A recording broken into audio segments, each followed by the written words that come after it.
Hello students, આજે આપણે standard 8ના chapter number 3 ચતુષ્કોણની સમજના સ્વાધ્યાય 3.4ના દાખલા કરશું. ઓકે, તો સૌપ્રથમ સ્વાધ્યાય 3.4માં દાખલા નંબર 1 આ પ્રમાણે આપેલો છે.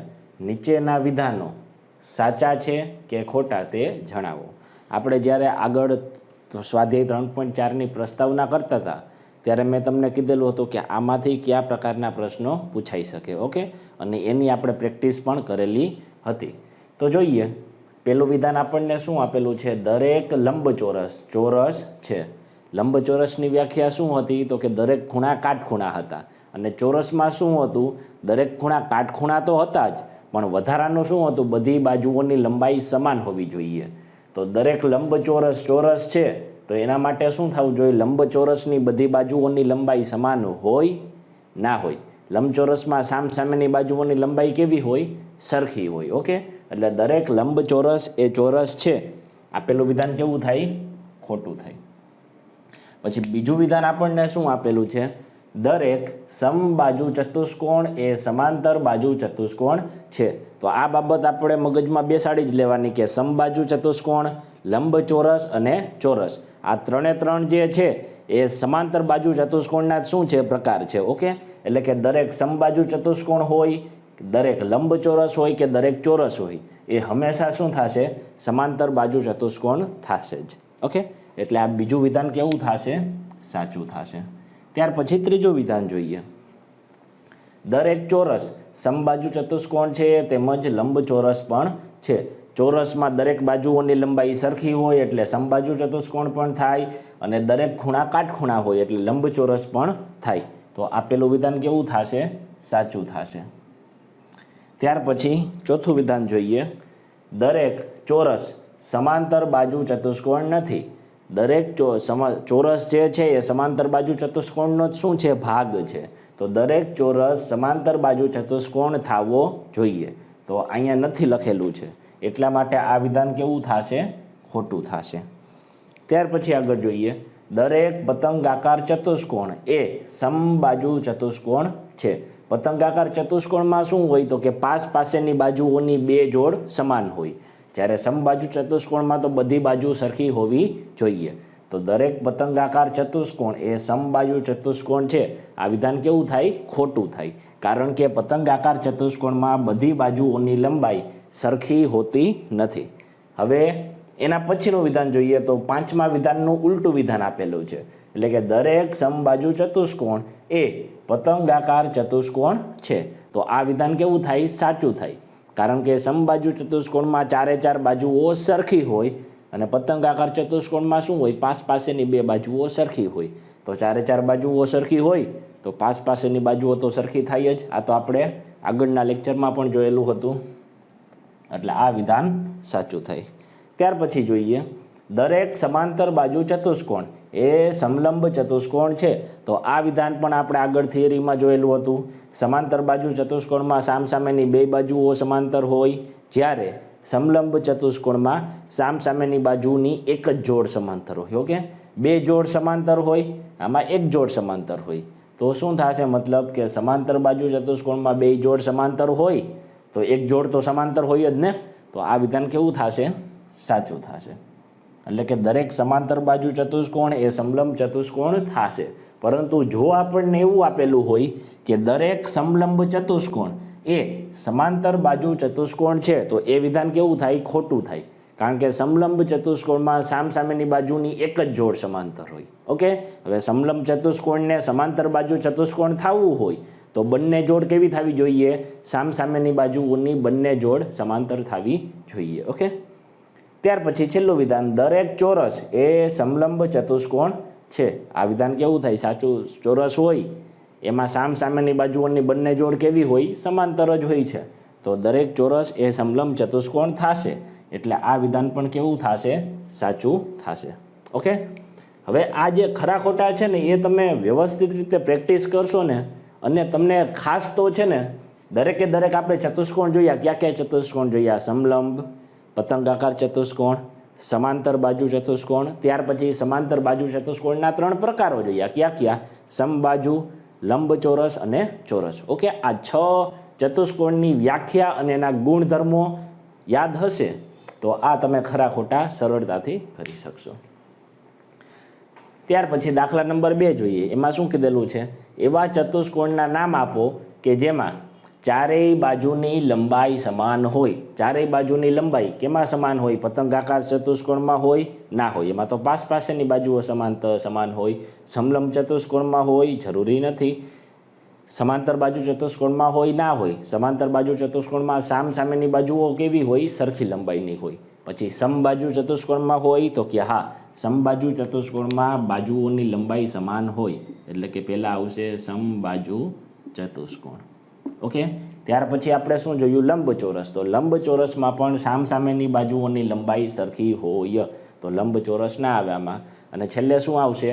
ચોરસ. તો ચોરસમાં તો ચારેય બાજુની લંબાઈ સમાન જ હોય એટલે ચોરસ પણ આવશે. ઓકે. તો ચારેય બાજુની લંબાઈ સમાન હોય એવા કયા ચતુષ્કોણ છે? સમબાજુ અને ચોરસ. ઓકે. હવે બીજું જોઈએ. 4 કાટખૂણા હોય. તો આપણે જોયેલું છે કયા ચતુષ્કોણમાં 4 કાટખૂણા હોય? તો કે એક તો લંબચોરસમાં હોય અને બીજું કેમાં હોય? ચોરસમાં હોય. ઓકે. 4 કાટખૂણા હોય એનો મતલબ શું થશે? આપણે ધારો કે કોઈ ચતુષ્કોણ દોરીએ, આને હું A, B, C અને D નામ આપું. તો 4 શિરોબિંદુઓ આગળ જે ખૂણા બને A, B, C, D, આ 4 શિરોબિંદુઓ આગળના ખૂણા કેવા હોવા જોઈએ? કાટખૂણા, એટલે કે 90 અંશના હોવા જોઈએ. ઓકે. હવે તમે આનો સ્ક્રીનશોટ લઈ શકો.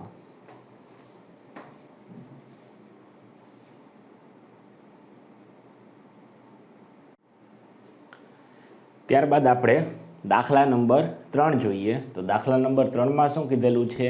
કેવી રીતે ચોરસ એટલે કે ચોરસની જે આકૃતિ છે એ ચતુષ્કોણ, સમાંતર બાજુ ચતુષ્કોણ, સમબાજુ ચતુષ્કોણ ને લંબચોરસ શા માટે થાય એ આપણે કહેવાનું છે.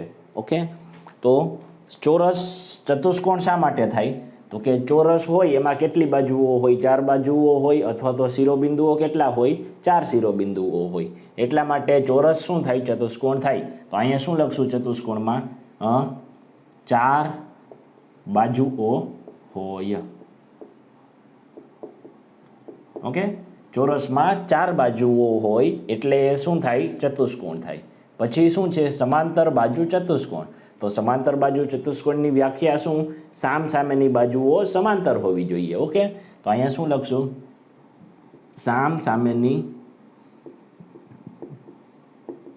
બાજુઓ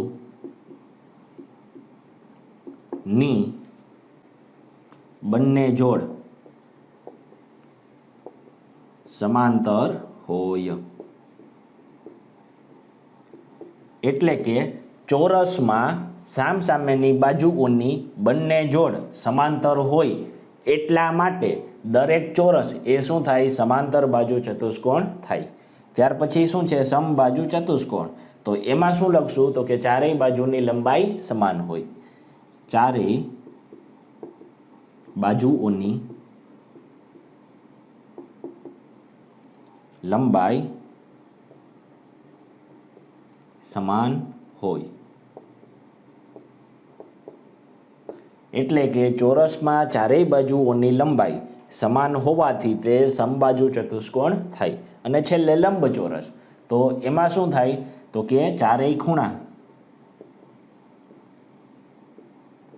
કાટખૂણા હોય. ચોરસમાં ચારેય ખૂણા કાટખૂણા હોવાથી દરેક ચોરસ એ લંબચોરસ થશે. ઓકે. ત્યારબાદ દાખલા નંબર 4 જોઈએ.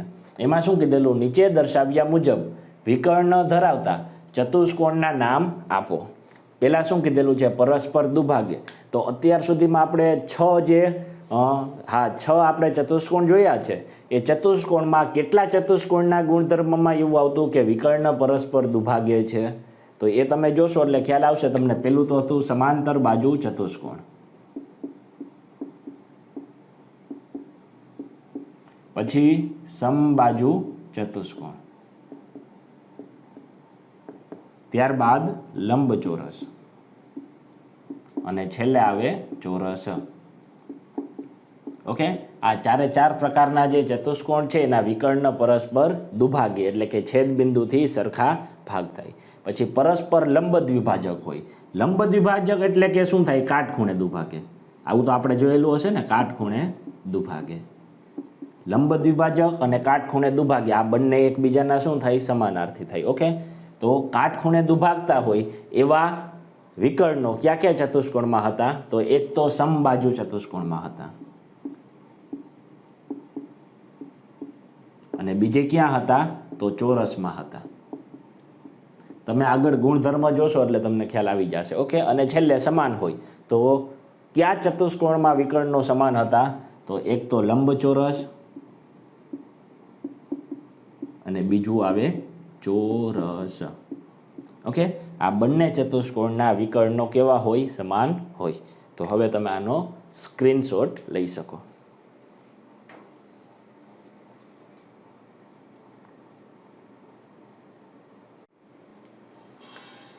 त्यारबाद आपणे दाखला नंबर 5 जोईए। तो एमां आपणने शुं आपेलुं? लंबचोरस एक बहिर्मुख चतुष्कोण छे, समजावो। तो बहिर्मुख चतुष्कोण कोने कहेवाय? तो कि जे चतुष्कोणना आपणे विकर्णो दोरीए अने ते चतुष्कोणनी अंदरनी तरफ आवे तो एने शुं कहेवाय? बहिर्मुख चतुष्कोण कहेवाय। तो अहीं मैं चतुष्कोण ABCD एटले के लंबचोरस दोरेलो छे। ओके, लंबचोरसना विकर्णो AC अने विकर्णो BD पण दोरेला छे अने आ बंने विकर्णो AC अने BD ए लंबचोरसनी अंदर ज आवे छे। ओके, एटला माटे लंबचोरस एक एवो चतुष्कोण थशे, बहिर्मुख चतुष्कोण थशे। तो अहींया शुं लखशुं? लंबचोरसना बंने विकर्णो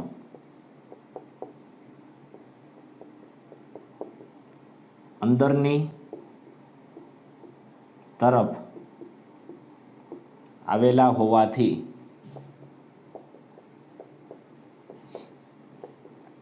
ते बहिर्मुख चतुष्कोण छे।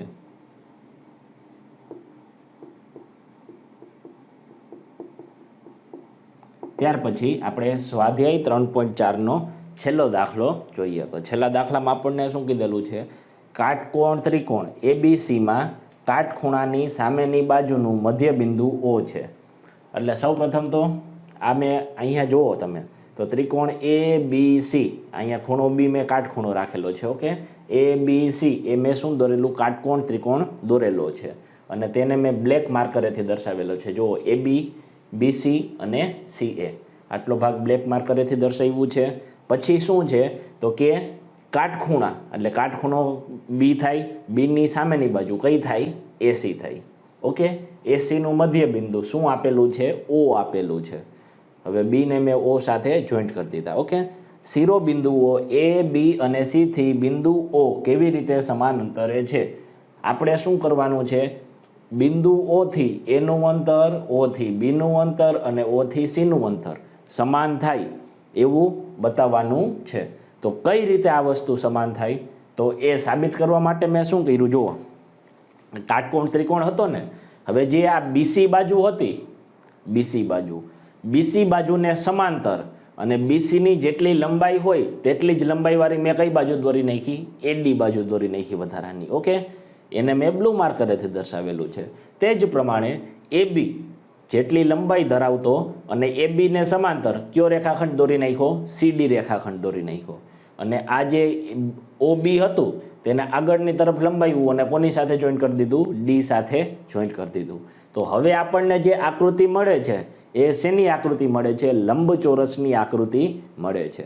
ओके, अने लंबचोरसमां आपणे जाणीए छीए के BD अने AC आ बंने विकर्णोनी लंबाई केवी होय? सरखी होय अने तेओ एकबीजाने दुभागे एटले के सरखा भाग करे। ओके, आपणे लंबचोरसमां जोयेलुं हतुं, शुं जोयुं हतुं के लंबचोरस होय तो एमां OA is equal to OB is equal to OC is equal to OD थाय। एटले के O थी 4 शिरोबिंदुओना अंतर केवा थाय? सरखा थाय। तो अहींया मैं सोल्यूशनमां शुं लख्युं? काटकोण त्रिकोण परथी आकृतिमां दर्शाव्या मुजब लंबचोरस बनावी शकाय। ब्लू मार्करेथी आगळ लंबावीए तो लंबचोरस बनावी शकाय अने लंबचोरसना विकर्णो समान लंबाईना, विकर्णोनी लंबाई समान होय तथा एकबीजाने दुभागता होवाथी तेओ एकबीजाना सरखा भाग करे। શું લખી શકાય માટે O A is equal to O B is equal to O C, એટલે કે મધ્યબિંદુ ઓથી શિરોબિંદુઓ એ બી અને સી આના અંતર કેવા થાય? સરખા થાય. કારણ કે આપણે કાટકોણ ત્રિકોણને આપણે વધારે આગળની તરફ લંબાવીએ તો આપણને શું મળે છે? લંબચોરસ મળે છે. અને આ શું છે? તો કે લંબચોરસનો ગુણધર્મ છે એટલા માટે. ઓકે, તો અહીંયા આપણું સ્વાધ્યાય 3.4 પૂરો થાય છે અને આ ચેપ્ટર પણ પૂરું થાય છે. હવે તમે આનો સ્ક્રીનશોટ લઈ શકો.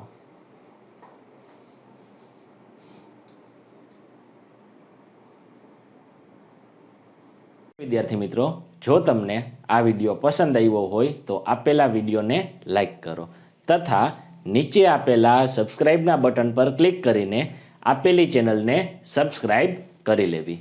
અસ્તુ.